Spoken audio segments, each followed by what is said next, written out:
Mientras escuchamos a todos estos chicos, no sé, calculo que a vos te debe haber pasado igual que a nosotros. Nos surgían millones de preguntas. Vamos a contactarnos otra vez con Pablo Caggiani, porque la pregunta, obviamente la primera que se me ocurre, Pablo, para ti precisamente, es qué lugar la educación de nuestro país, la escuela, el liceo, contempla de alguna manera. Sabemos que, por ejemplo, cuando sos federado en fútbol, básquetbol, el alumno, por ejemplo, tiene la capacidad de elegir a qué turno ir, por él.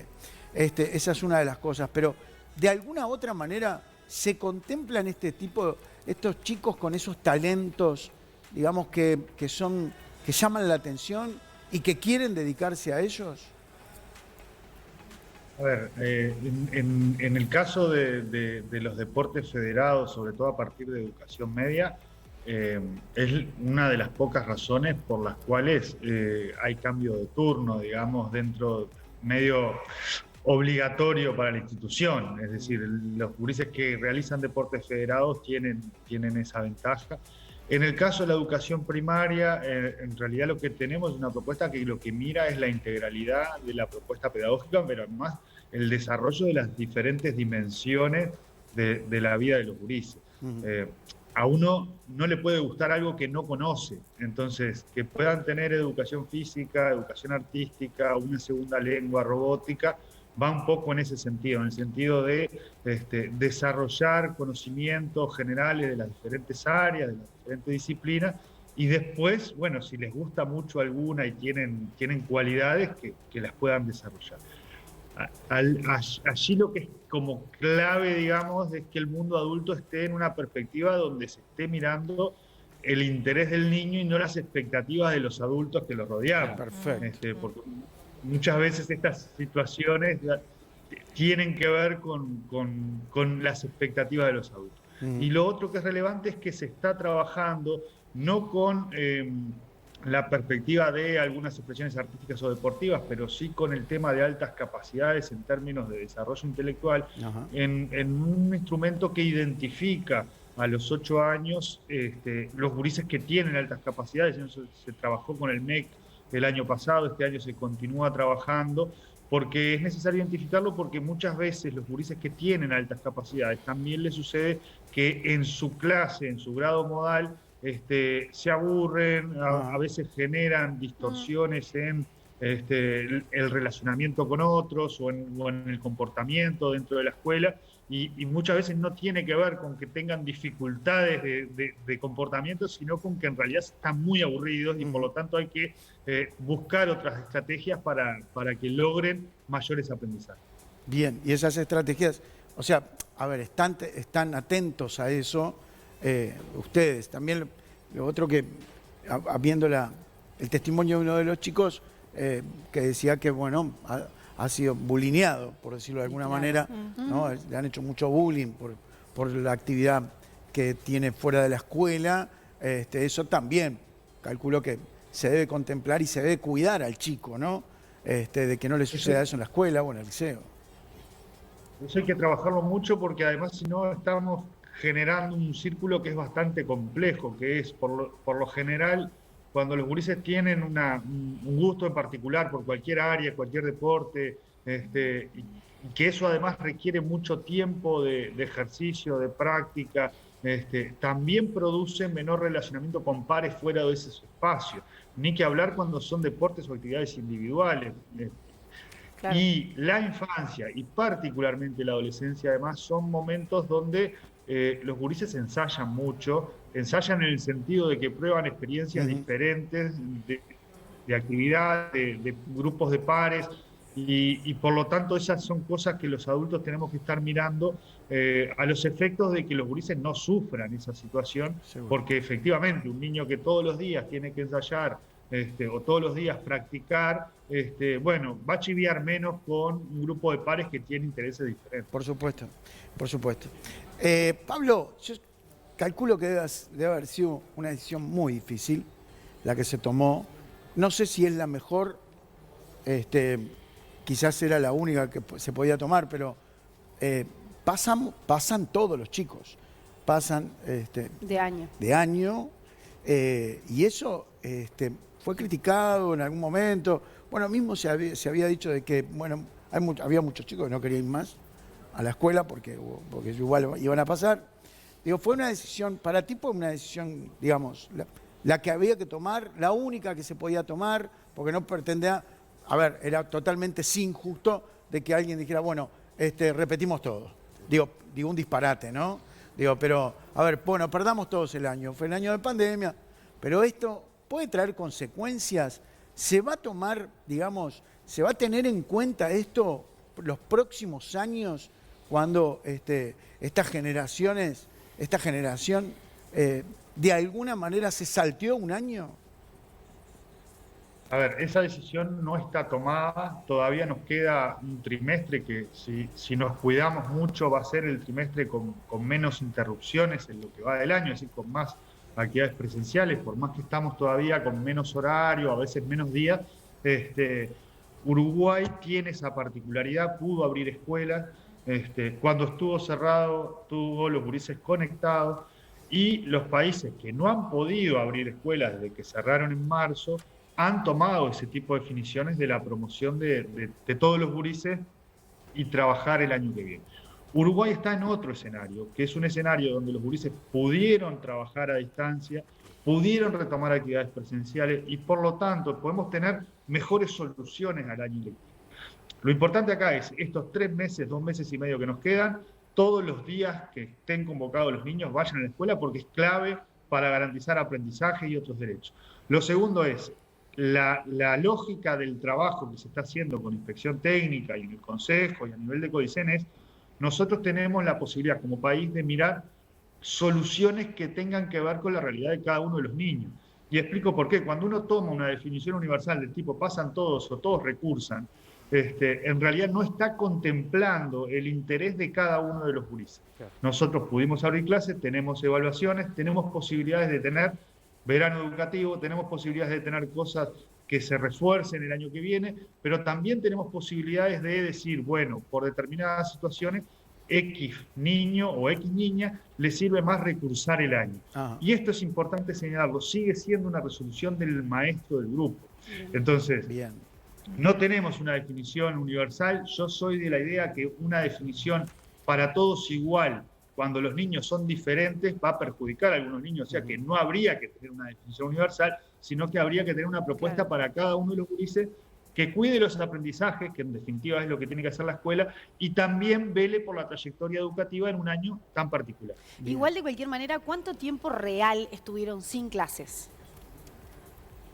Depende de la escuela, porque nosotros cerramos el 13 de marzo, sí. El 22 de abril abrieron las primeras rurales, el 1 de junio otra tanda, el 16 de junio la otra. Eso fue presencial, pero si no estuvieron por Zoom la mayoría también, o sea, siempre teniendo... Estuvieron. Nosotros tuvimos una conexión bien relevante. Cuando lo contamos fuera del país no nos pueden creer. Nosotros teníamos 96% de los gurises vinculados a actividades escolares la última semana de marzo. Claro. Habían cerrado las escuelas hacía 2 semanas. El 1 de abril empezaron los maestros comunitarios y los equipos de escuelas disfrutables a identificar ese 4%, 4 y poquito, que no tenía vinculación a las actividades escolares. No tenía vinculaciones, no retiraban actividades en la escuela, no se conectaban a las plataformas, no contestaban en el grupo de WhatsApp, no había ningún contacto. Al día de hoy estamos en un año normal en términos de gurises que no están vinculados, que es por abajo del 1% y que en general son situaciones asociadas a mucha vulnerabilidad o a determinadas zafras de la producción que hacen que las familias se muevan. Entonces, en ese sentido, fue un año complejo, es un año complejo en términos además de... la continuidad del aprender, porque digamos, si a mí me toca ir 2 o 3 veces por semana, hay algunos días que los gurises están en otra, entonces eso también afecta a la calidad de los aprendizajes. No sabemos todavía los efectos, sabemos que van a ser negativos, no sabemos el tamaño de esos efectos. Esto le pasó al 90% de los estudiantes del mundo, solo algunos hemos podido retomar actividades presenciales y por lo tanto, cada día que se puede ir a la escuela, hay que ir a la escuela, porque además no sabemos si la semana que viene no hay que volver a cerrar. Seguro, claro. Y en ese sentido, no adelantar una resolución, además, que, repito, no puede ser universal, pero que además no debe desestimular la asistencia. Los docentes en estos momentos siguen convocando a los gurises que faltan, siguen preocupados porque ninguno se desvincule. Es clave seguir insistiendo en la asistencia y en vincularse al sistema educativo, en inicial, en primaria, pero también en educación media, en todos los niveles. Bueno, y este tipo de definiciones, bueno, en algún momento hay que tomarlas porque hay que cerrar el año y esto afecta, yo que sé, la elección de abanderados, una posible beca en el futuro, pero no estamos en una lógica de tener todos promovidos o todos repetidores porque Bien. eso a algún niño perjudicaría. Pablo, Por eso, recalquemos eso. Digo, eso no está definido. No está No, definido. va a depender de cada maestro. No por está ahora. definido. Bien. No, Pablo, está claro lo que decías de que tenemos todavía prácticamente un trimestre por delante en un escenario que no sabemos qué va a pasar, pero siendo optimistas, por decirle así, terminará en algún momento este año lectivo. Sabemos además lo central que es la educación, no solamente en su papel directo como institución educativa, sino en lo que es la organización familiar, ¿no? Muchas veces gira la organización de la familia en torno a los horarios escolares o a las actividades de los niños. ¿Qué escenario están manejando ustedes desde el Consejo para cerrar este año, si no pasa nada, si no explota ninguna bomba, quiero decir, ¿no? Focos y demás? ¿Y qué idea hay en cuanto a vacaciones y en cuanto al año que viene? ¿Qué escenario estás manejando? Bueno, allí lo que tenemos es, se ha avanzado todo lo posible, digamos, con el único límite del protocolo que establece 1,5 metros de distancia cuando los gurises están en el aula. Recordemos que en las primeras rurales eran 3 días, 3 horas, bueno, esas escuelas ya están los 5 días, las 5 horas, se regularizó comedores en rurales, ahora empezamos a regularizar comedores en urbanas, los horarios de urbanas están todos habilitados, lo que sucede es que no pueden estar menos de 1,5 metros los gurises en el aula y por lo tanto eso da la frecuencia, si es todos los días menos horario o si es algunos días menos. Y lo otro que se está pensando es, bueno, de qué manera en este trimestre, que además es primavera, que además tenemos mejores condiciones, se puede ganar un poquito más de presencialidad, fundamentalmente los gurises que egresan del sistema. Recordemos que un año normal, primaria, tiene un problema en el egreso de sexto con los aprendizajes, o sea que este año hay que prestar particular atención a eso. Y el otro tema es este que se está desarrollando ahora, que tiene que ver con la inscripción a educación media, que desde hace unos años se ha garantizado que todos los que egresan de primaria ingresan a media y tienen un lugar en media. Y bueno, este año también hay que prestar particular atención a eso. Luego lo que tenemos es que el año en primaria va casi hasta el 24 de diciembre, es decir, que no hay como mucha más alternativa. Y después viene el verano. En el verano, a partir de Reyes, digamos, comienza un mes de experiencia educativa, que es el programa educativo de verano, que este año abarcó unos 16.000 niños, o sea que es un número significativo de gurises que se van a estar pudiendo vincular teniendo un mes y pico más de actividades escolares, con lo cual hay aprendizaje y hay más trabajo.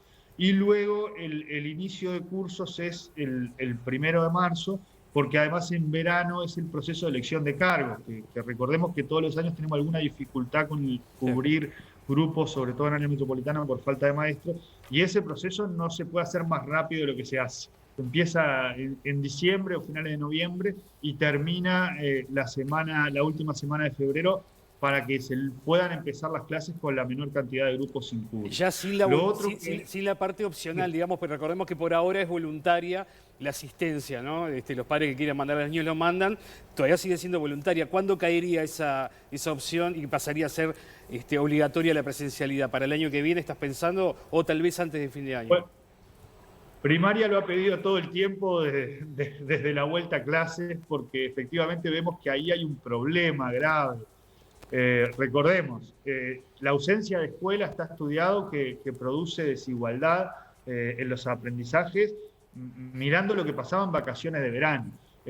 O sea que tenemos la desigualdad de antes de la pandemia, tenemos la desigualdad que se produjo en el cierre de escuelas, pero además después abrimos escuelas y hay gurises que no van porque es opcional, claro. Y eso también genera más desigualdad. ¿De qué porcentaje estamos hablando, Pablo, más o menos?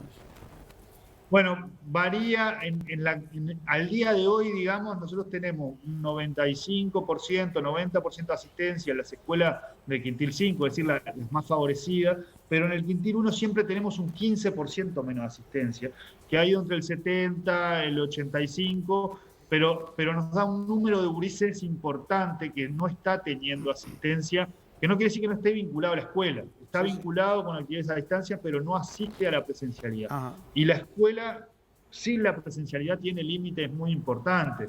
Y recordemos además que es una presencialidad que es compleja, porque no es con todo el grupo, no es con todas las actividades, no es todo el día, no es todo el horario. Entonces, allí hay una preocupación bien importante. De hecho, Primaria ha pedido varias veces que se defina la obligatoriedad. Lo que han contestado las autoridades es que, bueno, en la medida que tengamos la situación de emergencia sanitaria, se va a mantener la asistencia voluntaria. Esto va a requerir muchos esfuerzos luego en recomponer en términos de aprendizaje, pero además en recomponer una cosa que para nosotros es central, que es la idea de que a la escuela hay que ir todos los días. Hoy estamos en una situación donde se está legitimando o está haciendo como algo razonable no ir a la escuela, y eso es un problema para el país que va a haber que trabajar mucho. Bien. ¿Ya está el horario completo o no? Sí, ¿no? Sí. Está habilitado, pero no está pudiendo ser posible en las escuelas urbanas por esto del 1,5 metros. Ajá. En las escuelas rurales sí están con las 5 horas.